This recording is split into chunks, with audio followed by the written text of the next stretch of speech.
And we are live. Welcome to the Bocca broadcast again. Today we're going to do another latte art broadcast with Bram. You can see I'm behind the camera. Hi. So 2 weeks ago we did a live video about how to make basic latte art, I think. We're going to do a short recap in the start. And I think Bram's going to show us what's the perfect froth for creating latte art and how are we going to pour enough contrast. Yes. And don't forget, you can ask questions during the live and we will try to answer them all. Not try, we will answer them all. Alright, let's do this. So, Bram is preparing his espressos.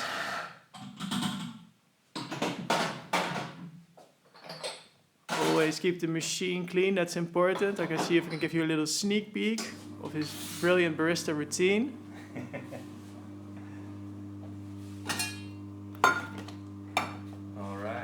Yes, Bram, what milk are we using today? Today we're using full fat milk from Rosette. It's the same we always use in the bar. It's just, I'm very comfortable with it. Been pouring with it. Great. My whole career. Gorgeous stuff. Oh, your whole career. Your long career. My long career. Making delicate patterns in milk. So I'm not sure about people who are looking from home. I hear barely any noise during frothing. Barely any noise. Yeah, I'm not introducing a lot of air. For latte art, you don't want too much foam and not too many bubbles to create a nice pattern. As I said last time, you kind of want to have the consistency of wet paint. Gorgeous milk. Oh, that's a good reference. Yeah, like when you swirl it around. You want to have no bubbles or no large bubbles so you can hit them out of the milk just by tapping it on the counter. And now we're going to separate the milk. Yes. Why are we going to separate it? I'm going to separate it because I want both of my drinks to have the same foam, like the same amount of foam and milk. So I do that by pouring 2/3 in here. Okay. Then I pour 1/3 back. That's how I do it. You can also just do it by eye. And now I will have the same amount of foam for each drink. Oh, brilliant. So 2 of the same drinks. Yes, that's what nice. we want. So first of all, I'll show you guys the contrast again. What you want to do, you want to start high up. So the milk falls through the crema, creates brown. How far is this? It looks like a few fingers. Yeah, a few fingers, and then when you're at the right level, you go down close to the crema and you start creating white. Oh, very nice. Tiny heart. Yeah, ideally you want to keep pouring, because I waited a bit and the crema stiffened up, so it was hard to get through with the milk. But yeah, that's the basics. Okay, still out of pattern. That's a solid 8 out of 10 in my book. So I'll show it once more. I start high up to create contrast. And then after a certain level I go down close to the crema and create Ooh, that's a heart. Very nice. Thank you. So, what are we going to do first, Boris? What are we going to do first? Well, actually, I was planning on asking you to make the first heart. You already showed us two. But of course, you were mainly talking about how to make that delicate brown contrast that you see there. Yes. So let's try again. You make a heart, and I think you also know some variations, because I think you've dabbled in latte art before. Yeah, I have a bit, yeah. So show us. I will.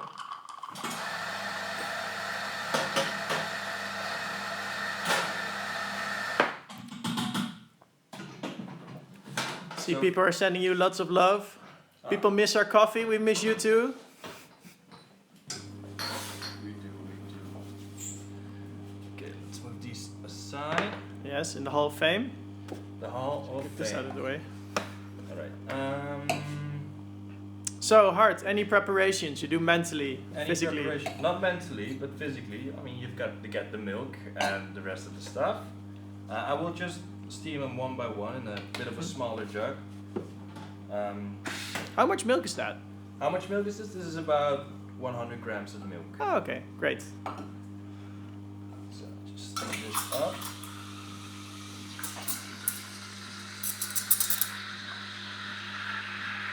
Again, I see a nice whirlpool.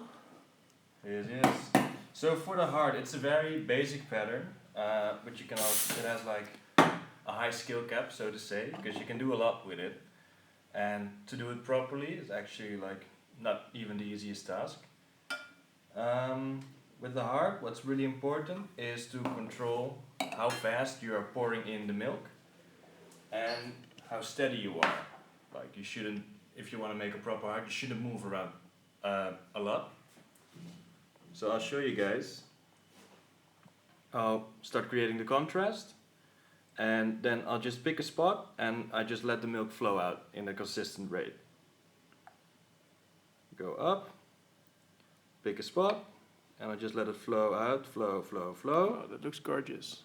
And then at the end I just go up and I cut it. Very nice. That's the theory behind the heart. And that's what I call a solid heart. So almost like no brown in there, just solid, a lot of contrast. Let me change it around Oh yeah. for the people looking And to the you guys camera. see it as well. Really pretty. But to say anything, it's not in the middle. Well, I mean that's true. I wasn't really going for there. I did pick one spot, then I stick to it. Nothing as you in can nature is see. perfect. That's right, that's right. And latte art is neither, that's my opinion. Yeah, and I'll show you guys a variation, because this time I just remained still with my picture. And what you can also do, which might be easier even, is you can wiggle. And when you wiggle, you will create a different pattern. Do you have to wiggle physically? Just with the picture. Okay. Or your arm. I can see a lot of TikTok videos incorporating this move. So, what I like to do is I like to wiggle with my arm. I see some people do it with their wrist. I think the arm is way more steady if it comes to moving around. So I'll just do the same thing. I'll go up, create contrast, go down, and then I just wiggle. Oh, mate. And what you see is a heart with a lot of waves in it. I'd call it the wave heart. So if you put them next Turn together, it around. you see the difference. There you Oh, go. that's way more pretty. Yeah, I do like it a lot. Excellent, excellent. That's beautiful. So that's like in bird view, super fast, how to pour a heart and a wave heart. Great, excellent. Well, while we're speaking of wiggling, I'm curious about Rosettas. Rosettas. You don't want to move over to a Chulip first? Well, you're the trainer today, so let's do a Tulip then. Yeah. So speaking about wiggling, I'm super curious about tulips. I mean, for me, like the most logical step is from a heart you go over to a tulip, because a tulip is basically multiple hearts stacked on top of each other. I'll show you guys in a bit with the milk.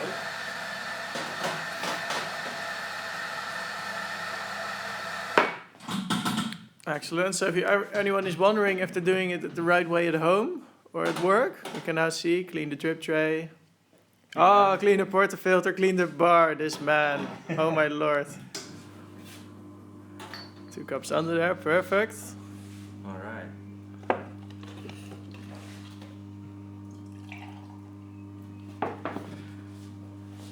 Where's the bin? I'm the bin today. Oh, okay. Thank you, boys. It's amazing how consistently this man judges 100 grams of milk by eye. Well, It's almost too unbelievable. I've been doing it for 2 years now. And after We have a while, skill you here, but nobody is using it. Let's not get too accurate. Preferably you want to get maybe a bit more milk than too little to practice. It's a bit easier, gives you more time to steam it up. And yeah, you won't have a chance to underfill your cup, which is really annoying if that happens. I'm just going to steam for 1 cup again.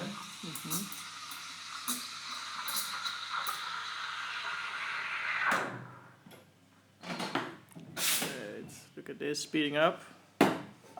Alright, so with the tulip, the first thing where you have to actually start doing stuff with your pitcher.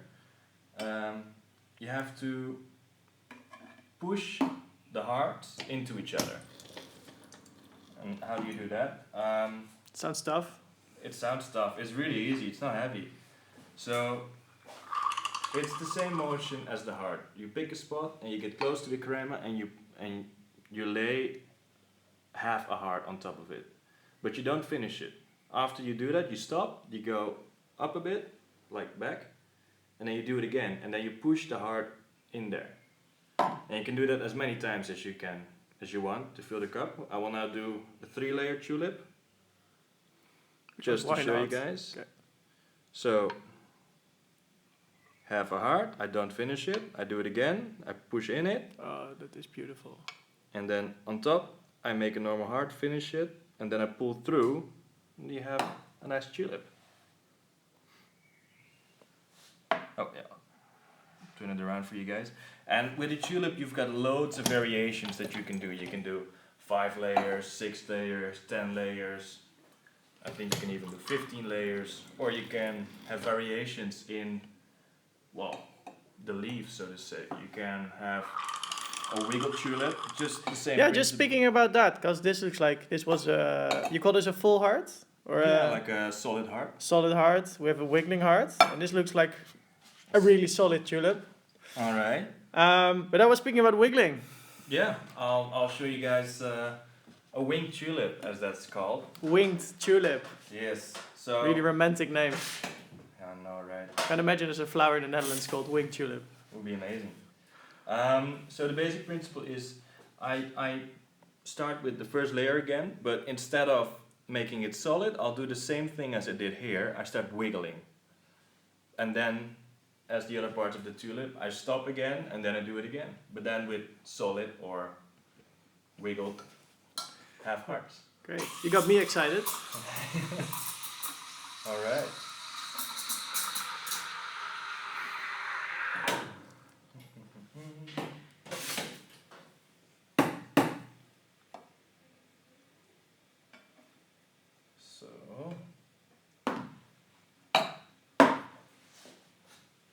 Oh, we're changing up pictures, I see.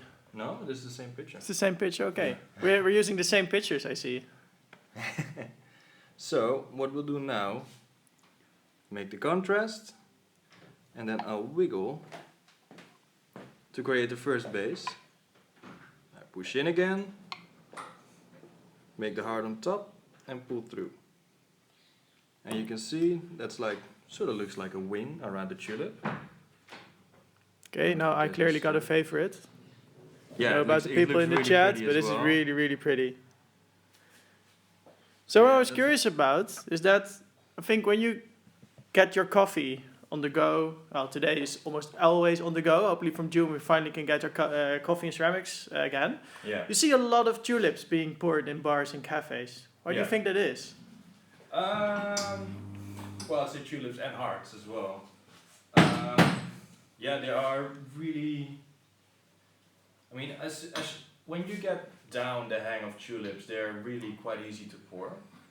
And with the takeaway cup, it's very easy to get those layers in. I think it's just a comfortable pattern that you can easily pull off really fast when you need to rush for everybody that wants to take away the coffee. I think that's why I do it as well. It's just very easy to pour and it still looks really pretty if you can pull it off. That's great. Speaking about coffees that made a lot, we got a beautiful question on the via email, and it was, so if we would make latte art, somebody was curious, he's called, let me take a peek, David Clemente, how can you make a really good flat white? Really good flat white. Nice latte art. With nice latte art. So let's try it in a practical problem. A practical problem, yes. So... Is this a flat white, what you prepared here? No, what I prepared here are cappuccinos, so to say. What defines a cappuccino? What defines a cappuccino? I'm curious. Well, it's milk, coffee, and foam. Ah, nice. It's really simply said. We can cover that, like all of the drinks, maybe in another podcast that we do. But a flat white is usually a double shot of coffee with some milk and quite silky foam.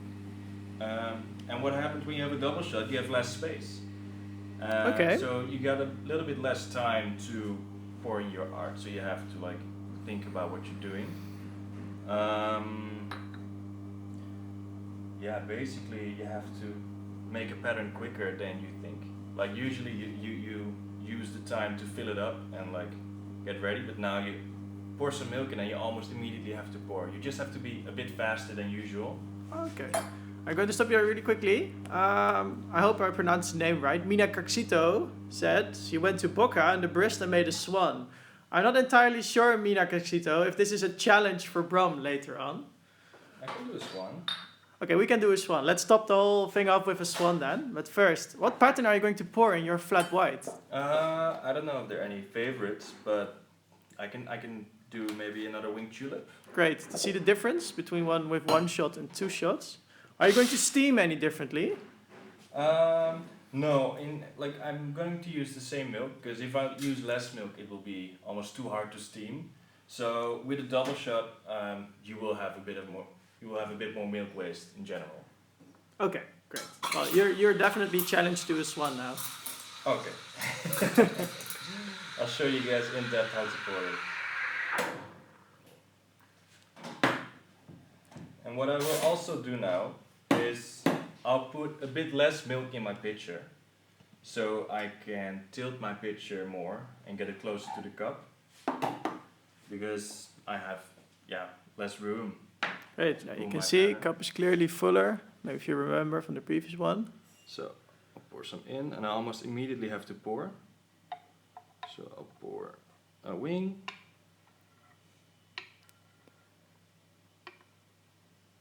Yeah, because 3 stacks was clearly too easy, so let's add another one. Oh, we can do loads more. This is brilliant, Bram. This is how you do it. So I have it here, like I have quite a bit of milk left. It's what happens when you have a double shot in a cup. So our answer for David Calante will be, it's pretty feasible to make a really good flat white with latte art. The proof is here, it's even prettier than the other tulips. Great. Well, now I finally get on to my favorite, which is a Rosetta. The Rosetta. Exciting. So.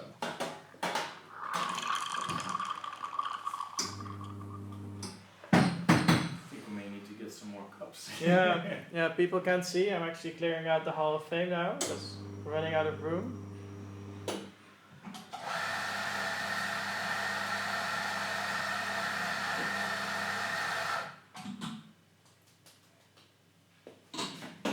So, with the next pattern, the Rosetta, I think it's one of the hardest basic patterns that is around. It requires a lot of, how do you say it in English? What are you looking for? Huh? What are you looking for? I don't know the word. You need to have like a really steady hand and a really steady wiggle, so to say. Just consistently pouring in the same speed. You have to, keep in mind lots of different things. You have to consistently keep wiggling, you have to consistently keep pouring. And you also have to move up and down to finish the Rosetta. And it takes a lot of practice to get it perfect, and you have to keep practicing to keep being able to pull it off. So I'll start steaming now.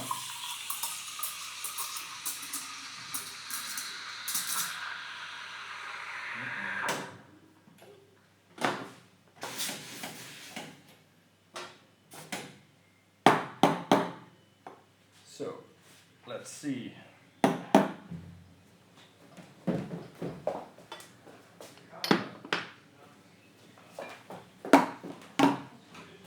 And Boris is back with some more cups. I think nobody noticed. So, I might have steamed a bit too thin now, but we'll see what happens. What will happen then? Or is it a surprise for us? I won't have a lot of control over the milk, and it will start to flow like in directions I don't want it to. So with a Rosetta, I'll show you guys. It's actually the same as the winged heart, but then I have to move up and down as well. So pour some in, and then we wiggle, wiggle, wiggle, wiggle, wiggle.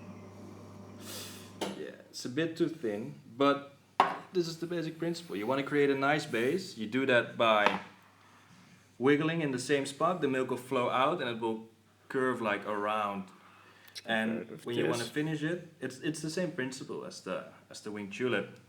But then you keep wiggling, and when you wiggle upwards, like in like 5 movements, 6 movements, you create the leaf, and then you have to pull through just like a heart, and you have your beautiful Rosetta. Beautiful, because I think there's a bit of a consistency to see, right? So looks like you're always making a waved heart whenever you're starting a pattern. It is a very important movement to master, actually. Great, so that's a Rosetta. I'll try one more, because I'm not... Look, make a better one. ever the perfectionist. It's like he's competing or something in latte art. Almost. All right.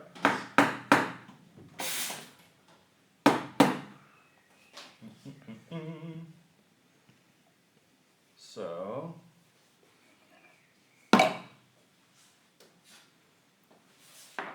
try one more time, and I'll try to do a bit less wiggle so it's easier to see. Okay. All right. Get the contrast in. Ooh, that's quite a difference. And that was just wiggling in the same spot and then moving up. It goes quite fast because we don't have very big cups. But as you can see, just the flow of the milk created the base, and then in like 5-6 wiggles I went up. Because this was just a difference in milk texture that caused this problem. Also that, and I wiggled a lot less. Okay. What you see a lot is that when people want to make a Rosetta, they start like wiggling like furiously into the cup, and so there is something as too much wiggling. Yeah, there is something as too much wiggling. Exactly. Yeah. You can do it on like 10 wiggles. Like if you're practicing, you can just maybe try to count like 1, 2, 3, 4, 5, 6, 7, 8, 9, 10. Bit faster then, but it's don't wiggle too much, don't wiggle too less. Great. That's the premise of a Rosetta, and yeah, the steady pour is one of the most important things. If you don't pour fast enough, what you see is that the base won't develop as well, and it can still look pretty, but my preference is a beautiful base. Nice. Well, it's challenge time, I think. We should have had an air horn here to sound up the official challenge. I think we're going to pour a swan. Let's do it. Maybe we can also even go over the Slowzetta after that. Oh, very nice. It's like similar to the Rosetta, but you do it very slowly. It might be a nice contrast.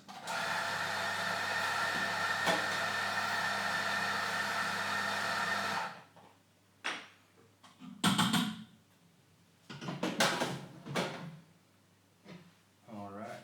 Oh, cups. Yes. And if anybody, Magically appeared. if anybody has questions or if I'm moving too fast, just let us know. Just seeing a lot of swan emojis at this point. Swan emojis, yes. okay. I think we hyped the crowd.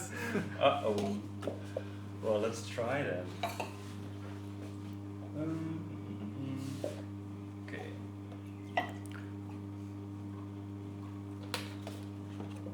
We could have a t-shirt, I think, that says go swan or go home. Go swan or go home. Could be something.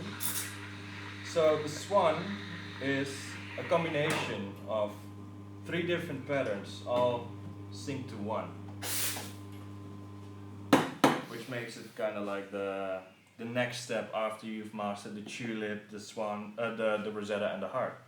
Oh yeah, it's funny that we already did 3 patterns now. Yeah, we did basically everything. So the swan is a Rosetta. You can also do it with tulips, actually.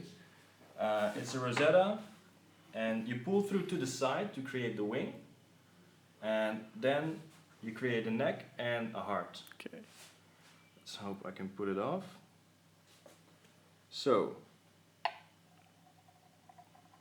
base. Oh, that's the neck. side you were speaking about. Oh, look at this. It's like a magic trick. Amazing. Goes really fast, I know, but Set one Can't next really to go a slower. Rosetta, because then you can clearly see what Bram means with... yeah, I also pull the Rosetta a bit to the other side of the cup, so I can have a bit more space for the head. So everybody can see it looks clearly like it's more like half a Rosetta, because you just pulled it on the side. This is pulled in the middle, and this to the side, and then the other thing is just pure unadulterated magic when he makes the neck and the heart. I can also go, I'll show you guys the swan made out of tulips. Slightly different. Maybe a bit easier because you don't have to do like a huge Rosetta. Okay.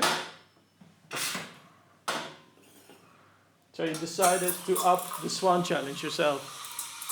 Well, I mean, if I'm going to show you guys a swan, might as well show you both ways how to make one, right? Zeer mooi. Zeer mooi.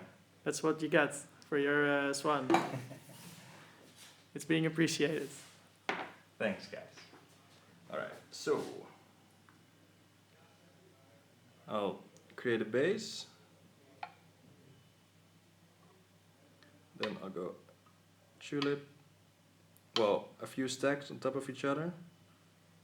I'll pull to the side. And then I'll create a neck. I have steamed a bit too thin here, so it didn't turn out perfect. But you can see sort of like... It looks like shimmer of a the swan. Viking dragon ship, if I can be honest. Yeah, that's It what I looks a wanted lot to make. like a That's what I ship. wanted to Very nice. To compare? It can always go well, right? Yeah, that's true. There's beauty in imperfection too. Yeah, thanks, Boris.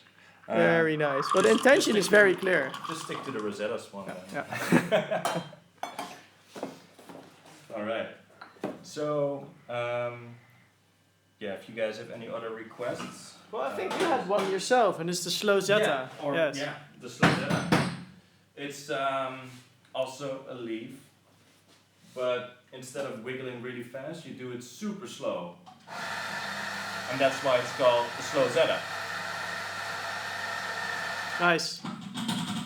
Yeah, quite Some real creativity there in the name. Yeah. Thank you. All right. So, let's get coffee ready.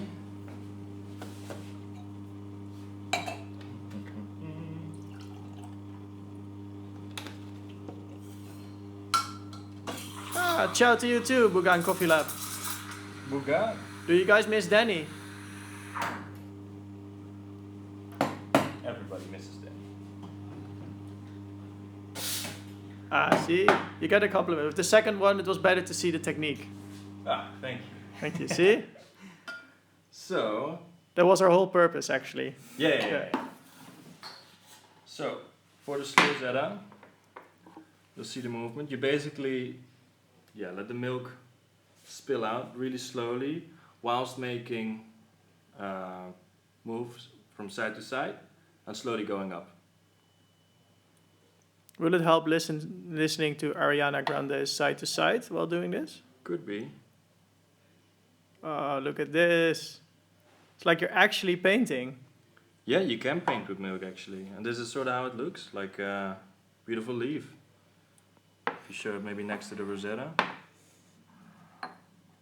Oh, that's brilliant. It would look very nice, like one of the, the type of breads that they fold over. Bread? Yeah, the folded, never mind. It's just a beautiful pattern. Maybe I did something Let me wrong remember, if it looks like yeah. a piece of bread. Look, getting straight wows. Perfect. Yeah, so that's so these are like the basic patterns. If you want to get real good at Latte, I recommend mastering all of these. And then the next step in Latte art would be combining them into lots of different things, like a heart and two tulips, or two rosettas and two rosettas and a tulip, or two swans, or you can go crazy. That's great. Might be a perfect subject, I think, for our next issue. So thank you all for watching. I hope we answered all your questions, and we'll see you next time. And a big thanks to Bram. Bye, Bram. Guys.